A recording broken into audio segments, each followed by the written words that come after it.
Hi, I am going to share with you a really quick introduction to activities in Seesaw today. Activities can be really helpful when you are wanting your kids to complete a certain project, and then if you're wanting to check all of them at the same time, hold on one sec, to see who's completed it, who's not, and see all of the work in one spot. So I'm going to show you right now what that looks like. Okay, so I am signed into Seesaw as a teacher, and on my end, you'll see over here at the plus sign, I can go ahead and click on the plus sign and I can click Share Activity.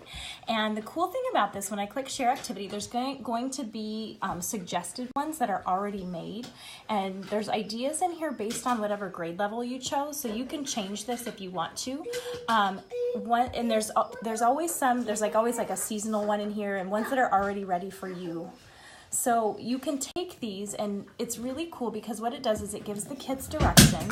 If you want, you can have the example there on the left-hand side, and then it gives the kids directions here step by step on what to do to complete the activity. You can also record the instructions so they can hear it for non-readers. So there's really no reason why they wouldn't have the directions. So if I click View, I can go ahead and I can edit this too. So I can either click down here, I can either customize it or I can save it for later.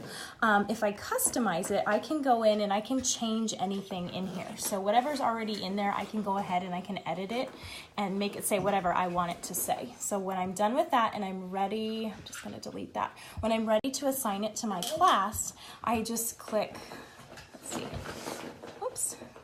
I just click Share down here, sorry. So when I click Share, that's going to push that activity out to all of my students. So you see here, first the students respond, and then I'll approve it, and then I'll be able to see all of them. So the cool thing about this, if I click on my Activities tab when I'm as a teacher signed in, I can see all of the activities here on the left-hand side that I've assigned to my students in this class.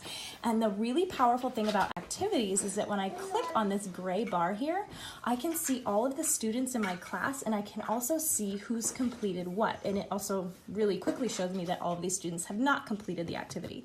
So I can click on that kiddo's thing, and then I can go ahead and I can listen to it, I can leave my comments, I can like it, leave feedback, all of that good stuff in activities. So that's a really basic introduction to activities in Seesaw. The kids will have, when I push one of these out to the kids, when I give like this one, now my students in their activities tab, they'll have one notification, they'll click on it and they'll see this exact same thing. They'll copy and edit it and do whatever I ask them to do here in the activity. So like I said, that was a really quick introduction to Seesaw, so hopefully that maybe gives you some ideas, or maybe you have some questions now. So if you do have questions, please feel free to message me. I will be happy to do another one of these and answer any other questions and show you a little bit more, because there's a ton that you can do with it in creating your own activities and kind of what to do with the content once you have it from the kids.